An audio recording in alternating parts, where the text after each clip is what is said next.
ചിറ്റപ്പൻ എന്തിനാ അമ്മേ കൂടെ കൂടെ ഇവിടേക്ക് വരുന്നത്? 6ാം ക്ലാസ്സുകാരി മകൾ ചോദിച്ചപ്പോൾ ദേഷ്യത്തോടെ അവൾക്കിട്ടൊന്ന് പൊട്ടിച്ചു ഇന്ദു. അത് അതോടെ കുഞ്ഞിനാകെ പേടിയായി. കവളിൽ കൈവച്ച് വിങ്ങിപ്പൊട്ടുന്ന മകളെ നോക്കി ഇന്ദു വീണ്ടും ആക്രോശിച്ചു. നിന്റെ അച്ഛൻ വിളിക്കുമ്പോഴെങ്ങാനും ഇത് പറഞ്ഞു കൊടുത്താൽ അറിയാലോ നിനക്കെന്റെ സ്വഭാവം. 2 ചൂരലാണ് ഞാൻ വാങ്ങി വെച്ചിരിക്കുന്നത്. അത് കേട്ടതും ഒന്നും മിണ്ടാതെ അനുമോൾ മുറിയിലേക്ക് ചെന്നു. വെറുമൊരു 6ാം ക്ലാസ്സുകാരിക്ക് തനിക്ക് ചുറ്റിലും നടക്കുന്നത് എന്താണെന്ന് ഒന്നും അറിയുന്നുണ്ടായിരുന്നില്ല. എങ്കിലും തൻ്റെ അമ്മ എന്തോ ഒരു തെറ്റ് ചെയ്യുന്നുണ്ടെന്ന് അവൾക്ക് മനസ്സിലായി. അച്ഛൻ്റെ അകന്ന ബന്ധത്തിലുള്ള ഒരു അനിയൻ രാജീവ്, അയാൾ ഇടയ്ക്കിടെ തൻ്റെ വീട്ടിൽ വരുന്നുണ്ട്. അതും താൻ സ്കൂളിൽ പോകുന്ന സമയം നോക്കി. തിരികെ വരുമ്പോഴേക്കും പോകാൻ ഇറങ്ങും. ആ സമയത്ത് അമ്മയുടെ മുടിയൊക്കെ പാറിപ്പറന്ന് വളരെ ക്ഷീണത്തിലായിരിക്കും അമ്മ നിൽക്കുക. ചിറ്റപ്പൻ ചെവിയിൽ എന്തൊക്കെയോ പറയും. അത് കേട്ട് അമ്മ നാണിച്ചു ചിരിക്കും. ആ കുഞ്ഞു മനസ്സിന് ഇതൊന്നും ഉൾക്കൊള്ളാൻ കഴിഞ്ഞില്ല. ഇതൊന്നും ശരിയല്ലെന്ന് അവൾക്ക് അറിയുന്നുണ്ടായിരുന്നു. ഇന്ദുവിൻ്റെ ഭർത്താവ് പ്രതാപൻ ഗൾഫിലാണ്. അത്ര നല്ല ജോലിയൊന്നുമല്ല. നാട്ടിലെ ഒരു ടൈലർ ഷോപ്പ് നടത്തിയിരുന്ന പ്രതാപന് അതിൽ നിന്ന് ഒരു മെച്ചവും ഉണ്ടായിരുന്നില്ല. കടം പെരുകിയപ്പോഴാണ് എങ്ങനെയെങ്കിലും ഒരു വിസ ഒപ്പിച്ച് അവൻ മറുനാട്ടിലേക്ക് കടന്നത്.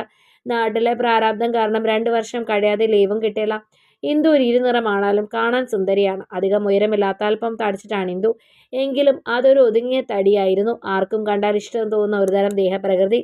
രാജീവിനെ സംബന്ധിച്ചിടത്തോളം ഇതൊരു വലിയ അവസരമായിരുന്നു. പ്രതാപൻ പോയതോടെ അവൻ ഇന്ദുവിനെ വലയിലാക്കാൻ ശ്രമിച്ചു തുടങ്ങി. ആദ്യം അവൾ എതിർത്തെങ്കിലും രാജീവിന്റെ ചക്കരവാക്കുകളിൽ അവൻ കൊണ്ടുവരുന്ന സമ്മാനങ്ങളിലും അവൾ വീണുപോയി. പതുക്കെ പതുക്കെ അവൻ ആ വീട്ടിലെ നിത്യ സന്ദർശകനായി. ഒരു ശനിയാഴ്ച രാജീവ് വീട്ടിലിരിക്കുമ്പോൾ അനുമോൾ അവിടേക്ക് വന്നു.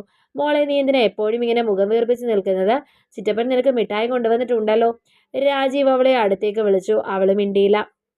അമ്മ കിച്ചണിൽ ചായ ഇടുകയായിരുന്നു. രാജീവ് പതുക്കെ അവളുടെ അടുത്തേക്ക് ചെന്നു. നീ ഇതൊന്നും അച്ഛനോട് പറയാൻ നിൽക്കണ്ട കേട്ടോ. അങ്കിൾ ഇവിടെ വരുന്ന കാര്യം മോള് പറഞ്ഞിട്ട് അച്ഛൻ അറിഞ്ഞാൽ ഈ അങ്കിൾ ഇങ്ങോട്ടൊരു വരും. വലിയ തോക്കുണ്ട് അങ്ങളുടെ കയ്യിൽ. അത് വെച്ച് നിന്നെയും നിന്റെ അച്ഛനെയും കൊല്ലും. ചെറിയ കുഞ്ഞാണെന്ന് പോലും നോക്കാതെ അയാൾ ആ കുഞ്ഞിനെ ഭീഷണിപ്പെടുത്തി. അനുമോൾ അയാളെ രൂക്ഷമായെന്ന് നോക്കി മുറിയിലേക്ക് ഓടി. മുറിക്കുള്ളിലിരുന്ന് അവൾ വിങ്ങിപ്പൊട്ടി. സ്കൂളിൽ പോയാലും അവൾക്ക് സമാധാനമില്ലായിരുന്നു.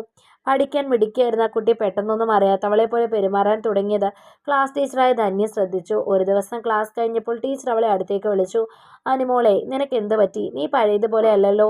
എന്തെങ്കിലും വിഷമമുണ്ടോ? ടീച്ചർ അവളെ ചേർത്ത് പിടിച്ചുകൊണ്ട് ചോദിച്ചു.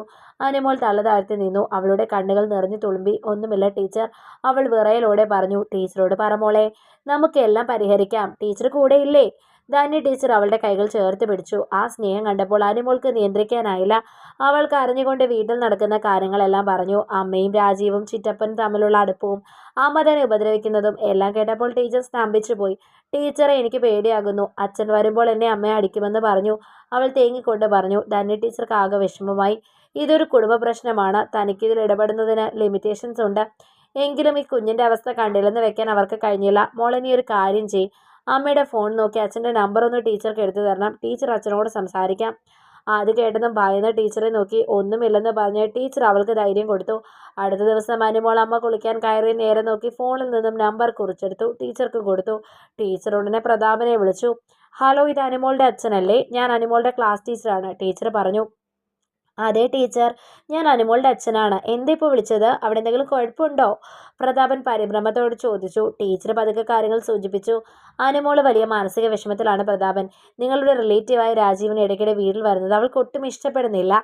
അത് മാത്രമല്ല, നിങ്ങളുടെ ഭാര്യ അവളെ അനാവശ്യമായി ഉപദ്രവിക്കുന്നു. ആ കുഞ്ഞിൻ്റെ മനസ്സ് ഒരുപാട് സഹിക്കുന്നുണ്ട്. വീട്ടിലെ സാഹചര്യങ്ങൾ അവൾക്ക് ശരിയാകില്ലെന്ന് തോന്നുന്നു.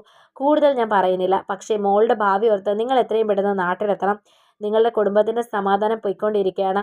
ഇത്രയും പറഞ്ഞ് ധന്യ ടീച്ചർ നിർത്തി. പ്രതാപനാകെ തകർന്നുപോയി. താൻ അന്യനാട്ടിൽ കിടന്ന് കഷ്ടപ്പെടുന്നത് ഇവർക്ക് വേണ്ടിയല്ലേ എന്ന് ഓർത്തപ്പോൾ അവൻ്റെ ഉള്ളു പൊള്ളി. ടീച്ചർ പറഞ്ഞത് ഞാൻ വിശ്വസിക്കുന്നു. ഞാൻ ഉടനെ എത്തും, അവൻ പറഞ്ഞു. ആരും അറിയാതെ പ്രതാപൻ നാട്ടിലെത്തി. വീട്ടിലെത്തിയപ്പോൾ കണ്ട കാഴ്ച അവനെ തളർത്തി കളഞ്ഞു. ഇന്ദുവും രാജീവും ഹാളിൽ ഇരിക്കുന്നു. അതും വെറുതെ ഒരു ഇരുത്തമല്ല. രാജീവിൻ്റെ മടിയിൽ കയറിയാണ് ഇന്ദു ഇരിക്കുന്നത്. പരിസരം പോലും മറന്ന് രണ്ടുപേരും ചുംബിക്കുകയാണ്. പെട്ടെന്നാണ് കയ്യിലുള്ള ബാഗ് പ്രതാപൻ നിർത്തിക്ക് വലിച്ചെറിഞ്ഞത്. അത് കേട്ടതും അവർ ഞെട്ടി എഴുന്നേറ്റു. പ്രതാപനെ കണ്ടതും ഇന്ദു വിറച്ചു. പ്രതാപേട്ട, നിങ്ങളെങ്ങനെ ഇപ്പോൾ? ഇന്ദു വിക്കി. രാജീവ് പതുക്കെ എഴുന്നേറ്റു. അല്ലേട്ടാ, ഇതെപ്പോഴാണ് വന്നത്? പറഞ്ഞില്ലല്ലോ. പ്രതാപനൊന്നും മിണ്ടിയില്ല. അപ്പോഴേക്കും സ്കൂൾ വിട്ട് അനുമോൾ വന്നു. പ്രതാപൻ അനുമോളെ ചേർത്ത് പിടിച്ചു. അച്ഛനെ കണ്ടതും അവൾ പൊട്ടിക്കരഞ്ഞു. അച്ഛൻ എന്നെ കൊണ്ടുപോകും ഇവിടുന്ന്. പ്രതാപന്റെ കണ്ണുകൾ ചുവന്നു. അവൻ പുറത്തിറങ്ങി രാജീവിനെ നോക്കി. നീ എൻ്റെ അനിയനാണെന്ന് കരുതിയാണ് ഞാൻ ഇവരെ നിന്നെ ഏൽപ്പിച്ചത്. പക്ഷെ നീ ചെയ്തത്. രാജീവ് എന്തൊക്കെയോ ന്യായീകരിക്കാൻ ശ്രമിച്ചു. പ്രതാപൻ അവനെ ആ വീട്ടിൽ നിന്ന് അടിച്ചിറക്കി. പിന്നെ ഇന്ദുവിനെ നോക്കി. നിനക്ക് വേണ്ടി ഞാൻ സഹിച്ച കഷ്ടപ്പാടുകൾക്ക് നീ തന്നെ പ്രതിഫലം ഇതാണല്ലേ? എൻ്റെ കുഞ്ഞിൻ്റെ മനസ്സ് പോലും നീ വേദനിപ്പിച്ചു. ഇനി നിനക്ക് എൻ്റെ മനസ്സിലും ഈ വീട്ടിലും സ്ഥാനമില്ല. ഇന്ദു കരഞ്ഞ് കാൽ പിടിക്കാൻ നോക്കി. പക്ഷെ പ്രതാപൻ മാറിയില്ല. അവൻ അവളെ അവളുടെ വീട്ടിലേക്ക് കൊണ്ടുപോയി ആക്കി. അവളുടെ വീട്ടുകാർ പോലും അവളെ കൈവിട്ടു. തിരികെ വന്നു. അവൾ പ്രതാപന്റെ കാല് പിടിച്ചു. ഇനി നീ നിന്റെ വീട്ടിൽ പോയി നിന്നാൽ മതി. എനിക്ക് എൻ്റെ മോളെ നോക്കാൻ അറിയാം, പ്രതാപൻ കടുപ്പിച്ച് പറഞ്ഞു. ഗൾഫിലെ ജോലി ഉപേക്ഷിച്ച് പ്രതാപൻ നാട്ടിൽ തന്നെ നിൽക്കാൻ തീരുമാനിച്ചു.